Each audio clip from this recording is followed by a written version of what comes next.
हम लोग जो next statement decision control statement पढ़ने जा रहे हैं वो है ladder if else if statement. इसका यूज हम सबसे पहले कहाँ पे करेंगे?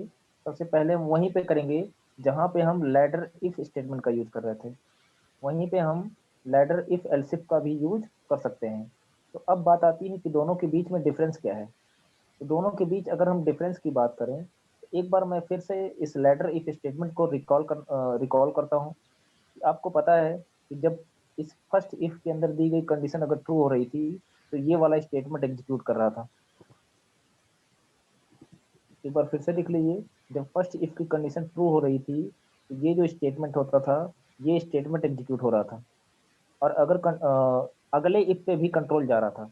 कंडीशन ट्रू होने पे स्टेटमेंट को तो एग्जीक्यूट किया ही, नेक्स्ट इफ पे भी कंट्रोल जाएगा ही जाएगा। और अगर इन केस कंडीशन फॉल्स होती थी तो एक लाइन को छोड़ के अगले इफ पे आता था। लेकिन इस केस में कहानी थोड़ी अलग है। कहानी अलग क्या है कि अगर फर्स्ट इफ के अंदर दी गई कंडीशन अगर ट्रू होगी तो होगा क्या, इस स्टेटमेंट को एग्जीक्यूट करेगा, लेकिन नीचे कहीं नहीं आएगा। ना ही इस पे आएगा, ना ही इस पे आएगा, ना ही इस पे आएगा।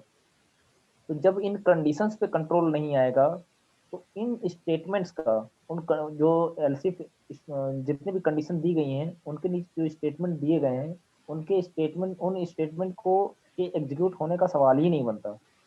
ये स्टेटमेंट एग्जीक्यूट होंगे कि नहीं होंगे वो डिपेंड करता है दी गई कंडीशन के ऊपर। लेकिन अगर इस इफ की फर्स्ट इफ की कंडीशन ट्रू हो गई, इस स्टेटमेंट को एग्जीक्यूट करने के बाद नीचे कहीं कंट्रोल आएगा ही नहीं।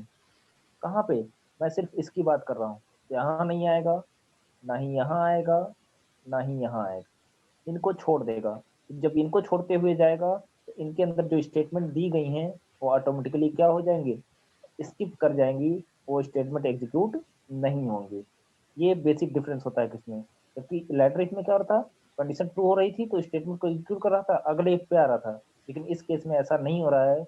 एक बार जब कंडीशन ट्रू हो गई तो अगला स्टेटमेंट एग्जीक्यूट हो गया, उसके नीचे दिए गए स्टेटमेंट, लेकिन ना ही एलसी पे, ना इस एलसी पे आया, ना ही इस पे आया, ना ही इस पे आएगा।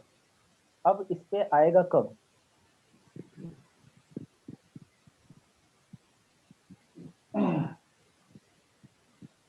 इस पे आएगा कब, इसको हम देख लेते हैं। हमने आपको बताया कि अगर ये कंडीशन ट्रू होगी तो यहाँ आया और नीचे कहीं नहीं जाएगा। और अगर ये कंडीशन फॉल्स होती है, फर्स्ट इफ के अंदर जो कंडीशन दी गई है, अगर ये कंडीशन फॉल्स होती है तो इस एलसिफ पे आएगा, सीधे स्टेटमेंट को स्किप करेगा, नेक्स्ट एलसिफ पे आएगा, फिर इस कंडीशन को चेक करेगा। अगर ये कंडीशन दी गई ट्रू हो गई तो इस स्टेटमेंट को एग्जीक्यूट करेगा, नीचे कहीं नहीं जाएगा। जिस इफ की कंडीशन ट्रू होगी उसी से जुड़ा हुआ स्टेटमेंट एग्जीक्यूट करेगा, उसके नीचे कंट्रोल हमारा कहीं नहीं जाएगा। फिर अगर इन केस इस एलसिफ की कंडीशन फॉल्स होती है तो फिर एक स्टेटमेंट स्किप करेगा, नेक्स्ट एलसिफ पे आएगा। इस तरीके से लैडर इफ एलसिफ स्टेटमेंट हमारा वर्क करता है। और अगर हमको ये वर्किंग पता है तो हम आसानी से इस इस टाइप के डिसीजन कंट्रोल स्टेटमेंट का यूज हम ऐसे प्रोग्राम में कर सकते हैं जहां पे दो अथवा दो से अधिक कंडीशन दी गई होंगी। तो यहाँ पे ये हो रहा है ना कि टाइम बच रहा है। एक को चेक कर लिया तो अगर वो ट्रू हो गया तो बाकी सबको हमको चेक करने की जरूरत नहीं है। लेकिन इस केस में क्या हो रहा था, इस केस में अगर एक कंडीशन ट्रू भी हो गया तो स्टेटमेंट को एग्जीक्यूट करने के बाद बाकी सारे जितने इसके अंदर कंडीशन दी गई थी सारे के सारे कंडीशन को चेक कर रहा था। अब जितने सारे प्रॉब्लम को हम लैडर इफ से सॉल्व किए हैं उन सारे के सारे प्रॉब्लम को हम लैडर इफ एल्सिफ से भी आसानी से हम सॉल्व कर सकते हैं। जैसे इस पर भी कुछ हम एग्जांपल सॉल्व करेंगे आगे। अभी अभी फिलहाल इतना ही। इसके आगे फिर देखा जाएगा इसके इस पे आधारित एग्जांपल। क्वेश्चन है कि write a program to input a character to check the given character is in upper case or lower case or digit or special symbol। इस केस में हम लैडर इफ का भी यूज कर सकते हैं और लैडर इफ एल्सिफ का भी यूज कर सकते हैं। इस केस में हम लैडर इफ का भी यूज कर सकते हैं, लैडर इफ एल्सिफ का भी यूज कर सकते हैं। तो हम लोग लैडर इफ एल्सिफ का यूज करेंगे। लेकिन पहले क्या क्वेश्चन क्या कर रहा है कि write a program to input a character, हमको एक कैरेक्टर इंटर करना है। तो कैरेक्टर इंटर करने के लिए मैंने एक वेरिएबल ले लिया सी एच नाम का, जो कि कैरेक्टर टाइप का है। अब हम क्या करते हैं, सबसे पहले कैरेक्टर को इंटर कर लेते हैं। तो कैरेक्टर को एंटर करने के लिए हमको पता है कि एक मैसेज देंगे सबसे पहले, enter a character.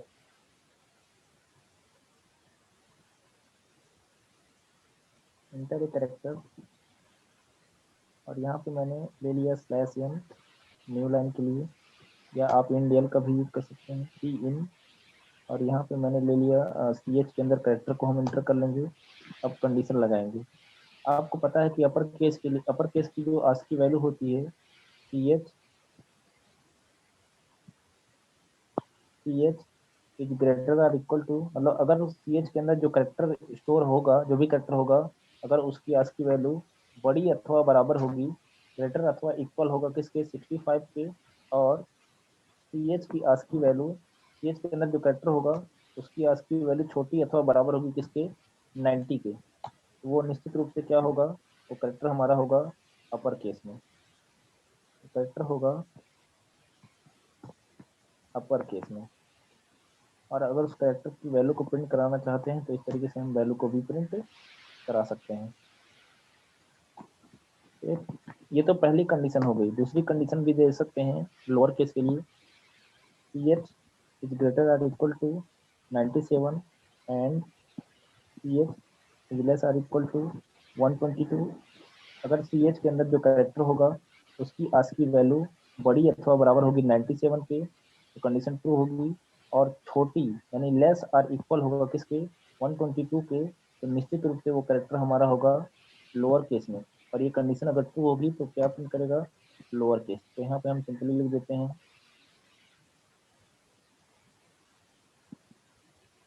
Lower case, और उसकी वैल्यू को हम प्रिंट कर लेते हैं। फिर मैं इसको कॉपी कर लेता हूँ।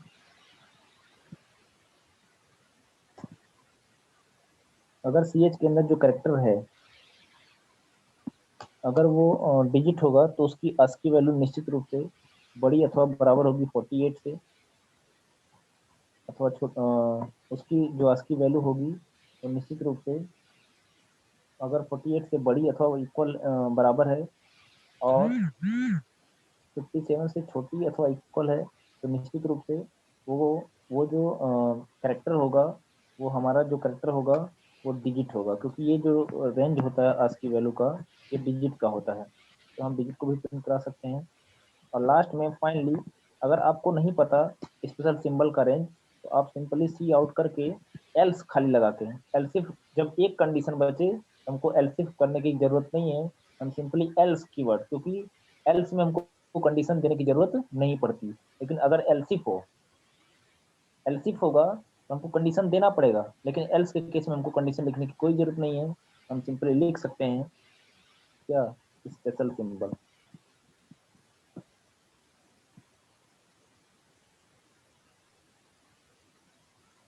क्योंकि जब वो करेक्टर ना ही अपर केस में होगा, ना ही वो डिजिट में होगा, और सॉरी ना ही वो लोअर केस में होगा, ना ही डिजिट में होगा, तो निश्चित रूप से वो क्या होगा, वो स्पेशल सिंबल होगा।